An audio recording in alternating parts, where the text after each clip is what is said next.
നമസ്കാരം, ഞാൻ mini Raveendran. Arcs മീഡിയയുടെ മിഞ്ചീസ് കിച്ചണിലേക്ക് എല്ലാവർക്കും സ്വാഗതം.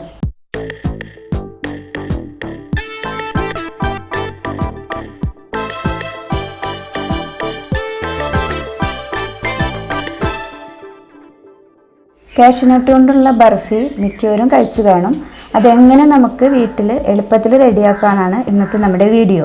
കാഷ്യൂ ബർഫി റെഡിയാക്കാനായിട്ട് നമുക്ക് സ്റ്റവ് ഓൺ ചെയ്ത് ഒരു പാൻ വെക്കുക, ചൂടാക്കുക. ചൂടായി കഴിയുമ്പോൾ അതിലേക്ക് ഒരു 1.5 കപ്പ് വെള്ളം ഒഴിച്ചു കൊടുക്കുക. അതിലേക്ക് ഒരു 1/4 കപ്പ് പഞ്ചസാര ചേർത്ത് കൊടുക്കുക. നന്നായിട്ട് ഇളക്കുക. നന്നായിട്ട് മിക്സായിട്ട് ഇത് നമുക്ക് തിളച്ച് പഞ്ചസാര പാനി ആവണ്ട, എന്നാലും ഒറ്റനൂൽപ്പരുവം പോലെ ആവണം. അപ്പോൾ ഇതുകൂടെ കിടന്ന് തിളക്കട്ടെ. നമുക്ക് അണ്ടിപ്പരിപ്പ് പൊടിച്ചെടുത്തിട്ട് വരാം. പഞ്ചസാരയൊക്കെ നന്നായിട്ട് അലിഞ്ഞിട്ടുണ്ട്. നമുക്ക് നോക്കാം. പഞ്ചസാര പാനി ആവരുത്, അതിന് മുമ്പ് എടുക്കണം.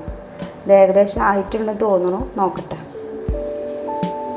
ഒട്ടണ പോലെ പരുവായിട്ടുണ്ട്. അപ്പോൾ നമുക്കിനി ഇതിലേക്ക് ഒരു 2 ടേബിൾ സ്പൂൺ പാല്, അത് പാൽപ്പാട കൂടി ഉണ്ടെങ്കിൽ അത്ര നല്ലത്, പാലൊഴിച്ചോളൂ. 2 ടേബിൾ സ്പൂൺ പാലും കൂടി ചേർത്ത് കൊടുക്കാം. നന്നായിട്ട് മിക്സ് ചെയ്യുക. 1 ടേബിൾ സ്പൂൺ വെണ്ണ, അതും കൂടി ഇതിലേക്ക് ഇട്ട് കൊടുക്കുക. നന്നായിട്ട് മിക്സ് ആയതിന് ശേഷം അണ്ടിപ്പരിപ്പ് പൊടിച്ച് വെച്ചത് ആഡ് ചെയ്ത് കൊടുക്കുക. ഇളക്കിക്കൊണ്ടേ ഇരിക്കുക. നന്നായിട്ട് തിളച്ചു. ഇതിലേക്ക് നമ്മൾ പൊടിച്ച് വെച്ച അണ്ടിപ്പരിപ്പ് ചേർത്ത് കൊടുക്കാം. അപ്പം ഞാനൊരു 1 കപ്പോളം അണ്ടിപ്പരിപ്പ് പൊടിച്ചതാണ് ചേർക്കണത്. അത് നന്നായിട്ട് ഇളക്കുക. ഈ വെള്ളം മുഴുവനും വറ്റിച്ച് ഇങ്ങനെ എടുക്കണം നമ്മൾ. അണ്ടിപ്പരിപ്പ് പൊടിക്കുമ്പോൾ, കാഷ്യൂനട്ട് പൊടിക്കുമ്പോൾ എപ്പോഴും ശ്രദ്ധിക്കേണ്ട കാര്യം, മിക്സിയുടെ ചെറിയ ബൗളിലിട്ടിട്ട് ഒറ്റ ഇതിൽ പൊടിച്ചെടുക്കരുത്. ഓരോ 15 സെക്കൻഡ് നേരം ആക്കി നിർത്തി നോക്കി പോവാം. കാരണം അത് ഒറ്റ തവണ നമ്മൾ അടിച്ചെടുത്താൽ അതിൽ ഒരു തരം ഓയിൽ ഇങ്ങനെ പ്രൊഡ്യൂസ് ചെയ്യും. അത് കിട്ടിക്കഴിഞ്ഞാൽ നമുക്ക് ഇതിൻ്റെ ബർഫിയുടെ ഫോം ശരിയാവില്ല. അതുകൊണ്ട് 15 സെക്കൻഡ് അടിക്കുക, ഒന്ന് സ്റ്റോപ്പ് ചെയ്യുക, ഒന്ന് ഇളക്കി കൊടുക്കുക, പിന്നെ ഒരു 15 സെക്കൻഡ്, അങ്ങനെ നോക്കി ചെയ്യണം. ഇനി ഇതിലത്തെ വെള്ളം മൊത്തം വറ്റിച്ച് നമുക്ക് എടുക്കണം. അപ്പം നമ്മുടെ ഈ മിക്സ് ശരിക്കുള്ള കൺസിസ്റ്റൻസി ആയിട്ടുണ്ട്. കണ്ടോ, ഇതുപോലെ വരണം. പാത്രത്തിൻ്റെ ഇളക്കുമ്പോൾ പാത്രത്തിൻ്റെ സൈഡിൽ നിന്നൊക്കെ ഇങ്ങനെ വിട്ട് പോരണം. അപ്പോൾ കറക്റ്റായിട്ടുണ്ട്. അപ്പോൾ ഞാനിതിലേക്ക് എസൻസ് ഒന്നും ആഡ് ചെയ്തിട്ടില്ല. ഇഷ്ടമുള്ളവർക്ക് ഏലക്കയോ അല്ലെങ്കിൽ റോസ് വാട്ടറോ എന്ത് വേണമെങ്കിൽ ചേർക്കാം. പക്ഷെ അത് ഓൾറെഡി നല്ല മണമുണ്ട്. ബട്ടറിൻ്റെയും കാഷ്യൂവിൻ്റെ ഒക്കെ നല്ല മണമുണ്ട്. അപ്പം നമുക്കിനി ഗ്യാസ് ഓഫ് ചെയ്തിട്ട് ഈ മിക്സിനെ ഒരു പരന്ന ട്രേയിലേക്കോ അല്ലെങ്കിൽ ഒരു പാത്രത്തിലേക്കോ ഓയിൽ തടവി കൊടുത്തിട്ട് അതിലേക്ക് ഇതിടുക. എന്നിട്ട് ഇങ്ങനെ ജസ്റ്റ് ഇങ്ങനെ പരത്തി കൊടുക്കണം.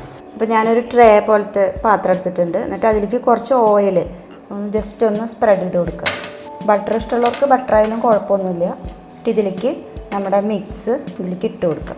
ഇത് ആ ചൂടോട് കൂടി തന്നെ നമ്മൾ ഇങ്ങനെ പരത്തി കൊടുക്കണം. ഭയങ്കര കനം കുറച്ച് പരത്തരുത്. അപ്പോൾ നമുക്ക് മുറിച്ച ബർഫിയുടെ ഷേപ്പിൽ ഇങ്ങനെ കിട്ടില്ല, പൊട്ടിപ്പോവും. കുറച്ച് കനത്തിൽ ഇങ്ങനെ പരത്തി വയ്ക്കുക. ഇനി ഇത് ചൂടാറിയതിന് ശേഷം നമുക്ക് മുറിച്ചെടുക്കാം. അപ്പോൾ ഇത് ചൂടാറിയിട്ടുണ്ടെങ്കിൽ നമുക്കിത് മുറിച്ചെടുക്കാം. കത്തിയോ അല്ലെങ്കിൽ ഏതെങ്കിലും ഇതുപോലെ തന്നെ സ്പൂണോ വെച്ചിട്ട് മുറിക്കാം. ഇഷ്ടമുള്ള ഷേപ്പിലാക്കിയെടുക്കാം. ഇനി നമുക്കിത് വേറൊരു പാത്രത്തിൽ മാറ്റാം. അപ്പോൾ നമ്മുടെ കാഷ്യൂ ബർഫി റെഡി ആയിട്ടുണ്ട്. അത് ഞാൻ മുറിച്ചൊരു പ്ലേറ്റിലേക്ക് വെച്ചിട്ടുണ്ട്. ഇത് നമ്മൾ അണ്ടിപ്പരിപ്പ് മിക്സ് ചെയ്തിട്ട് നമ്മൾ ചെയ്യണ നേരത്ത് നമുക്ക് ഇഷ്ടമുള്ളവർക്ക് കളറുകൾ ചേർക്കാം, എസൻസ് ചേർക്കാം. ഇതൊന്നും ഞാൻ ചേർത്തിട്ടില്ല. അതുകൊണ്ടാണ് അങ്ങനെ ഒന്നും ചേർക്കാണ്ട് ആകുമ്പോഴുള്ള കളറാണ് ഇത്. അപ്പോൾ എല്ലാവരും ട്രൈ ചെയ്ത് നോക്കിക്കോളും.